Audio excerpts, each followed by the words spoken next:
बोलो जयकारा बोल मेरे श्री गुरु महाराज की जय।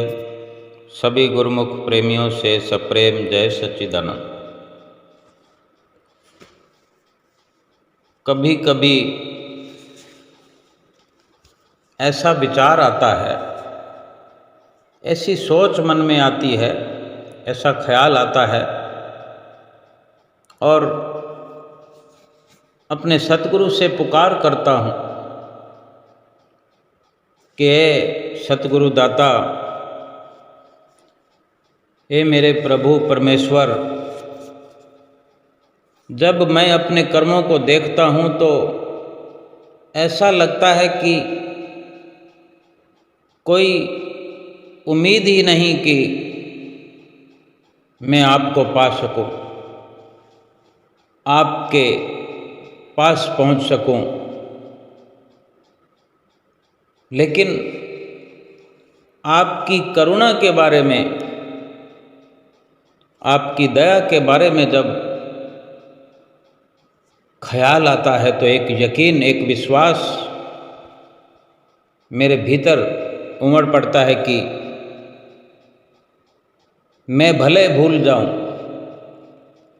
लेकिन यकीनन आपने मुझे जो अपना बना लिया है, आप मुझे नहीं छोड़ेंगे।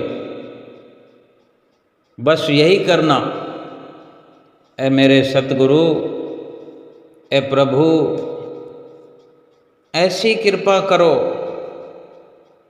ऐसी कृपा करो कि आपकी याद एक पल भी भूले नहीं, एक पल आपको भूलूं नहीं।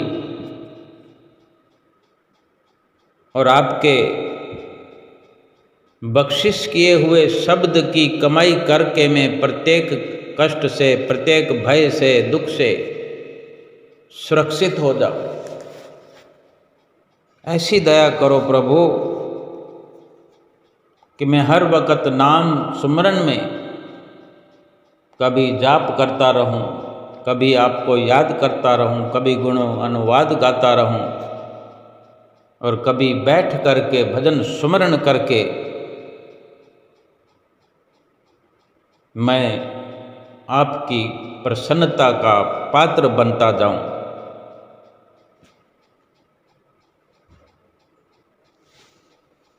और सतगुरु भी यही फरमाते हैं, हमें इस प्रकार की पुकार करनी चाहिए। और सतगुरु हमेशा आगाह करते हैं, समझाते हैं कि अगर हमसे कोई अच्छा कार्य हो जाता है, जानबूझकर हम करते हैं, सोच समझ कर करते हैं, कभी अनजाने में भी हो जाता है, तो अहंकार न करें। फूल करके गुब्बारे की तरह फूल कर कुप्पा ना हो जाए। गुब्बारे की हवा निकलते देर नहीं लगती, लेकिन अपनी कमियों को दूर करने का प्रयत्न नहीं छोड़ना चाहिए। और अपने सतगुरु से हमें फरियाद करते रहना चाहिए, ए मेरे मालिक, मैं नफ़े और नुकसान की, अच्छे और बुरे की परख नहीं कर सकता हूँ। हम खुद भी विचार करें, क्या हम भले बुरे की विचार परख कर सकते हैं? हम इतने लोगों से संपर्क रखते हैं, आज तक हमने इतने लोगों से संपर्क किया है, मेल जोल रखा है, कितने पीछे छूट गए। बचपन से लेकर आज तक कितने लोगों से मुलाकातें हुई, रिश्ते बने, मित्रताएं हुई, कहाँ है वो आज? या तो बिल्कुल समाप्त हो गया सब कुछ, या फिर है तो ना के बराबर है। कभी जिनके बिना एक पल व्यतीत नहीं होता था, चाहे वो किसी भी शक्ल में हो, पारिवारिक हो, दूर दराज के हों, मित्र हों, कुटुंबी संबंधी कोई भी हों, हम समझ सकते हैं। कईयों ने हमें ठगी का शिकार बनाया, धोखे में रखा, झूठ बोल बोल कर गुमराह किया, हमेशा मतलब परस्ती हमसे करते रहे। तो क्या अगर अलग प्रकार से हमें दुखी करते रहे। अगर हमें परख होती तो क्या हम ठगे जाते? अगर हमें परख होती तो कोई हमें इस्तेमाल कर सकता था, कोई मतलब परस्ती से हमें धोखे का शिकार बना सकता था, लेकिन हमें परख नहीं है। अपने सतगुरु से फरियाद करें हम कि सतगुरु, मैं भले और बुरे की परख करने में असमर्थ हूँ, नफ़े और नुकसान को समझने में असमर्थ हूँ। इसलिए है सतगुरु, आप मुझे अपनी ही कृपा से वो शक्ति बख्शो जिससे कि मैं अच्छे बुरे की परख कर सकूं। उन्हीं से मेरा संबंध बने जो आपकी विमल भक्ति में पहले से लगे हुए हों। मैं भी उनके साथ मिल कर के आपके चरण कमलों की सेवा करता जाऊं, भक्ति करता जाऊं, गुणानुवाद गाता रहूं और नेकी के रास्ते पर चलकर आत्म ज्ञान को प्राप्त कर सकूं, आत्म कल्याण कर सकूं, अपनी आत्मा का कल्याण कर लूं। ये संसार जो है, ये माया जो है,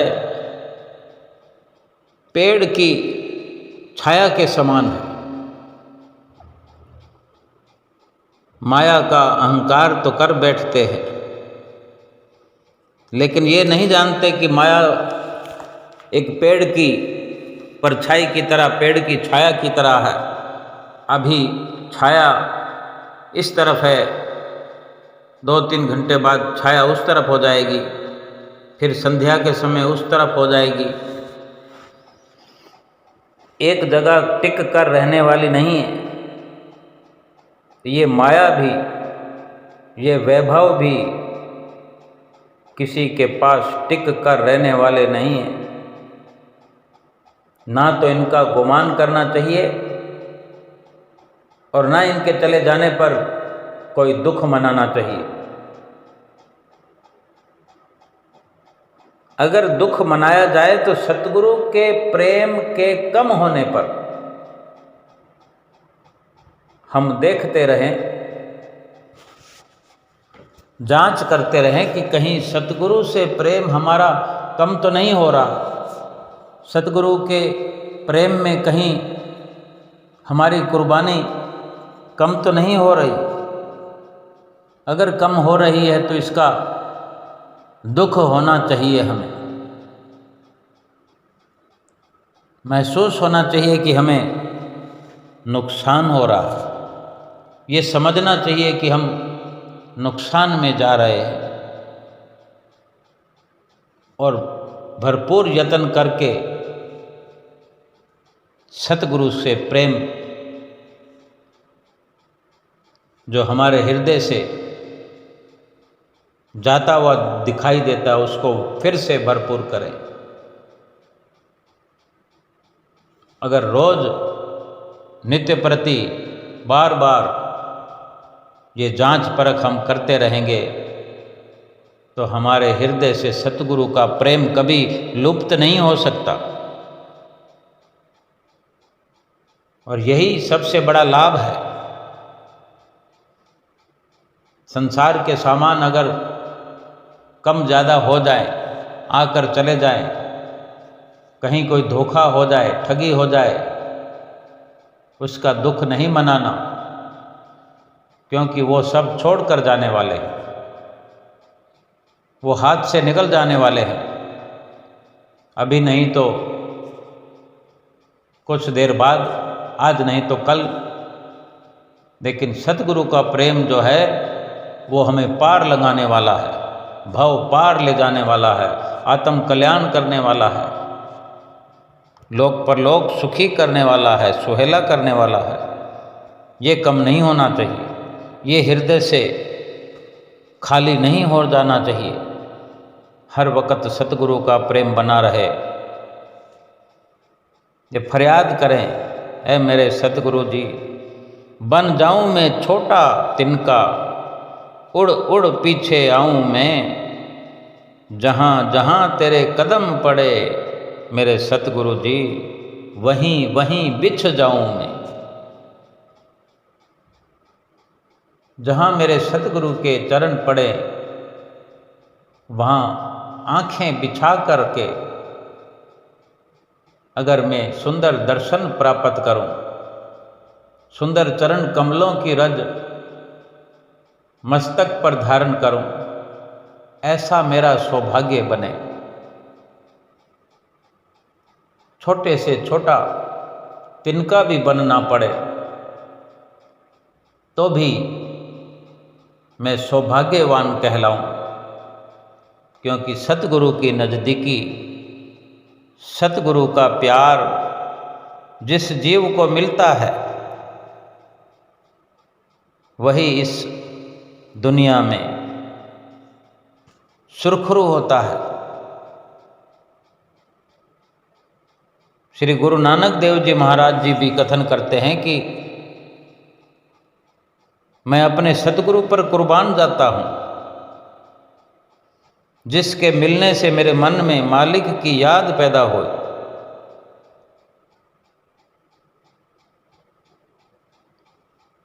हमें भी सोचना चाहिए कि परमात्मा का कितना शुक्र है, शुक्राना करना चाहिए परमात्मा का। परमात्मा का शुक्र है कि सतगुरु ने हमारे ऊपर रहमतों की वर्षा की है,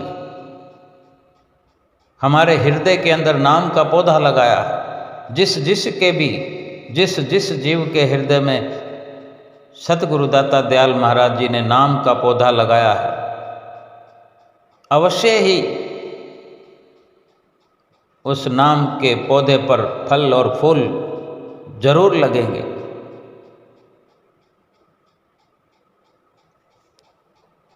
सतगुरु से मिलने के कारण मालिक की याद जो हमारे भीतर में पैदा हुई, गुरु नानक देव जी महाराज जी फरमाते हैं कि मैं कुर्बान जाता हूँ मैं अपने सतगुरु पर। हम भी कुर्बान जाएं अपने सतगुरु पर, कि सतगुरु ने हमारे हृदय के अंदर नाम का पौधा लगाया है, भगवान की याद पैदा की है। सतगुरु ने जो ज्ञान रूपी सुरमा हमारी आंखों में डाला है, इसी सुरमे से आंखों को ठीक ठीक दिखाई देने लगा है, संसार का असली चेहरा नजर आया है। वास्तविक रूप जो संसार का है वो नजर आया है, समझ आने लगी है। वास्तव में सतगुरु ही भव से पार करने वाले हैं, बल्कि सतगुरु ही भव से पार करने वाले जहाज हैं। जो भाग्यशाली जीव सतगुरु की शरण में आ गए हैं, सतगुरु ने कृपा करके उन्हें भव सागर से पार कर दिया है। यूं समझ लें कि भव से पार हो गए हैं, क्योंकि जब किसी कार्य में संशय नहीं रह जाता, जब कोई भ्रम नहीं रह जाता, तो वो यकीनन वो कार्य हो चुका होता है। अगर हम सतगुरु की शरण में हैं, सतगुरु की आज्ञा में हैं, सतगुरु की वचनों की पालना में हैं, हम भव सागर से पार हैं, जीते जी पार है। हमको ऐसा यकीनन महसूस होना चाहिए और अवश्य महसूस होता होगा अगर हम 5 नियमों की पालना और 2 घंटे भजन अभ्यास जो गहरी हिदायत सतगुरु की ओर से हमें नित्य प्रति मिलती है और हम अगर पालना करते हैं, नियम निभाते हैं, सतगुरु के वचनों पर कुर्बान जाते हैं, तो यकीनन हमें लगता होगा कि हम भव से पार हो गए हैं। कोई संशय भरम नहीं है। यही तो सुख और आनंद है, यही निश्चिंतता है जो संसार के सभी प्राणी मात्र इसी निश्चिंतता और बेफिक्री के लिए मारे मारे भटकते रहते हैं। जीवन भर भटक भटक करके प्राण त्याग देते हैं, लेकिन निश्चिंत नहीं हो पाते। और हम सौभाग्यशाली वो जीव हैं जो हमें भव से तराने वाले परिपूर्ण संत सतगुरु की चरण शरण मिली है, जो यकीनन इस जीवन में हमें यकीन दिलाते हैं कि हम निश्चिंत हो गए। कितनी निश्चिंतता सतगुरु के सेवकों को होती है। अगर कोई कमी पेशी है तो हमें और थोड़ा सा मनन करने की ज़रूरत है, थोड़ा और सतगुरु पर कुर्बान जाने की ज़रूरत है, थोड़ा सा और वक्त लगाने की ज़रूरत है। और कुछ नहीं करना, सतगुरु के नाम पर और दृढ़ होने की ज़रूरत है। निश्चिंतता बढ़ती जाएगी, चिंता मिटती जाएगी, बेफिक्र हो जाएंगे। जैसे सतगुरु को केवल हमारी फिक्र होती है, हमारी चिंता होती है, और कोई उन्हें जमाने की कोई फिक्र चिंता, दुनियावी कोई तरक्की उनको नहीं चाहिए। उनको हमारे जीवन की तरक्की चाहिए, हमारे लोक परलोक की तरक्की चाहिए, हमारी आत्मा का कल्याण चाहिए कि हमारी आत्मा जो है सतगुरु की अंश है, सतगुरु का ही हम हिस्सा है, उसी का एक छोटा बिंदु है। वो सिंधु है, हम बिंदु हैं, वो सागर है, हम बूंद हैं। कोई भेद, कोई फर्क नहीं है, लेकिन फर्क यही है कि हमने पीठ दे दी है, मुख फेर लिया है, हमने रास्ता बदल लिया है और इस मायावी संसार पर फिदा हुए चले जा रहे हैं। रात और दिन इस भवसागर में डूब रहे हैं। और सतगुरु को चिंता है तो केवल यही कि वो हमें तराना चाहते हैं, उबारना चाहते हैं, जमीन से उठाकर, अर्श से उठाकर फर्श से उठाकर अर्श पर ले जाना चाहते हैं। ऊपर ही ऊपर पहुंचाना चाहते हैं। लोग मरने के बाद ऊपर पहुंचते हैं, हमें जीते जी ऊपर, पानी के ऊपर सतह पर चला करके भव से पार कराना चाहते हैं। इसी संसार में रखकर संसार से न्यारा रखने चाहते हैं। इस दुखों की नगरी से सच्चे सुख की अनुभूति कराना चाहते हैं। इस दुखों की नगरी में भी सुख बरस रहा है भक्तों के लिए, सेवकों के लिए। सतगुरु ने हर वक्त अपने सेवकों पर सुख बरसाया है, बरसा रहे हैं। तभी तो आगाह करते हैं हर वक्त। हम जब जब भी भूलते हैं, सतगुरु ही हमें याद दिलाते हैं, भूल से निकालते हैं हमें, और हर कदम पर हमारा ख्याल रखते हैं कि कहीं रास्ता न भटक जाए, कहीं कोई हमसे ऐसी भूल ना हो जाए। ममता बरसती है सच्चा प्यार बरसता है, जैसे माता पिता ममता बरसाते हैं अपने बच्चों पर। कहीं कोई स्वार्थपरता नजर नहीं आती, लेकिन फिर भी वो सांसारिक है, मायावी है। लेकिन ये सतगुरु का प्यार पाक, साफ, निर्मल है। ममता बरसती जहाँ नैनों से, होता हम दीनों का नित उदार है। बिगड़ी किस्मत संवरती है पल में, बरसती है ऐसी रहमत जहाँ पर, होता है ऐसा करिश्मा जहाँ पर, वो मेरे सतगुरु का सच्चा दरबार है। ये सतगुरु का सच्चा दरबार है, सतगुरु का सच्चा प्यार है।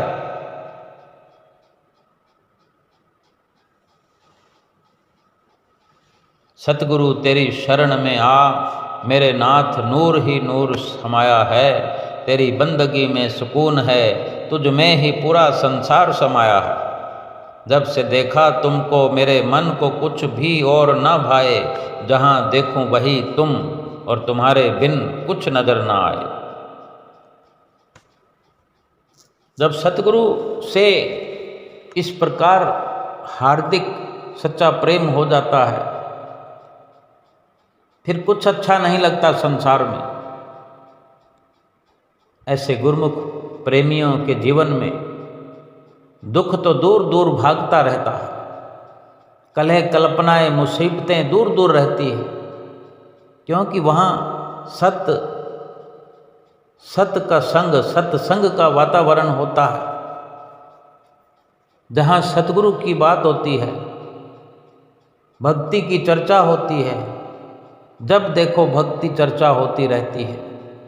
क्या सुबह, क्या शाम, क्या दोपहर, क्या रात, केवल और केवल भक्ति की चर्चा।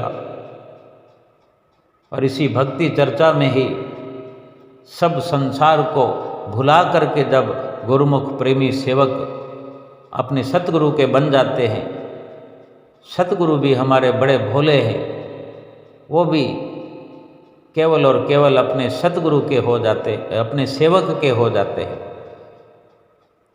जैसे सेवक अपना सर्वस्व निछावर करने का भाव अपने मन में पैदा करता है, सतगुरु भी सेवक पर अपना सर्वस्व लुटा देते हैं।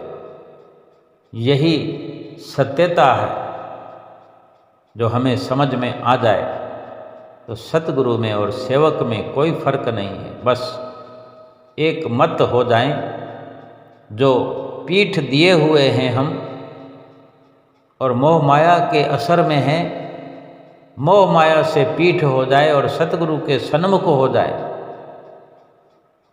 फरमान है कि सेवक स्वामी एक मत, मत में मत मिल जाए। चतुराई रीझे नहीं, रीझे मन के भाई। सेवक और स्वामी जब एक मत हो जाते हैं, सतगुरु स्वामी कहते हैं कि रात है तो सेवक कहता है जी स्वामी जी रात है। वो कहते हैं दिन है, अगर रात को दिन कहते हैं तो भी सेवक कहे कि जी स्वामी जी दिन है। जब इस प्रकार एक मत हो जाती है, चतुराई स्याणप सब खत्म हो जाता है, फिर मन के भावों का ही दोनों तरफ से आदान प्रदान होता है। केवल रह जाता है सुख, शांति, आनंद, परमानंद। और इसी सुख शांति को पाते हुए, सुख शांति का लाभ प्राप्त करते हुए ये सेवक, ये जीव अपने आप को धन्य करता है, अपने आप को परम सौभाग्यशाली बना लेता है, सतगुरु को अपने हृदय में बसा लेता है और हर पल पल करके अपने सतगुरु के दीदार की मस्ती में मस्त हुआ श्री आरती पूजा सेवा सत्संग सुमरन दर्शन ध्यान करते हुए, जैसे कि फरमान है श्री आरती पूजा सेवा सत्संग सुमरन दर्शन ध्यान श्रद्धा सहित जो नित्य करे निश्चय हो कल्याण। श्रद्धा प्रेम से भक्ति करते हुए निश्चित तौर पर अपने कल्याण को करता है, आत्मा के कल्याण को करता है। और इस जीवन का जो लक्ष्य है, स्वर्णिम मकसद है, उसको पूरा करता है। हर पल खुशियाँ, हर पल बहारों में, मस्त बहारों में आनंदित होते हुए अपने सतगुरु के धाम में पहुंचता है और सदा सदा के सुख में विश्राम पाता है। यही स्वर्णिम इस जीवन का लक्ष्य है जो पूरा कर जाता है। बोलो जयकारा बोल मेरे श्री गुरु महाराज की जय।